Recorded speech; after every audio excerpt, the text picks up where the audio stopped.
Paul Yaffe here, Paul Yaffe Originals, and today we are playing with the Lowrider ST, the latest Softail offering from Harley-Davidson.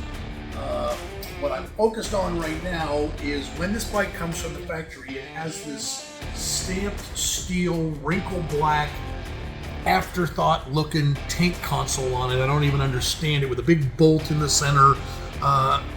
I don't even know what, it was like somebody forgot to make it and they made it at the last second or something. So what we came up with is our bitchin' Slimline console, no visible hardware, hooks onto the front of the tank, attaches under your seat, makes a really cool, sleek look for your tank, matches the fairing with the angular beveled edges and stuff. If you like your Lowrider badge that comes on your stock dash, you can heat it, stick it right back on here, but without it, super clean.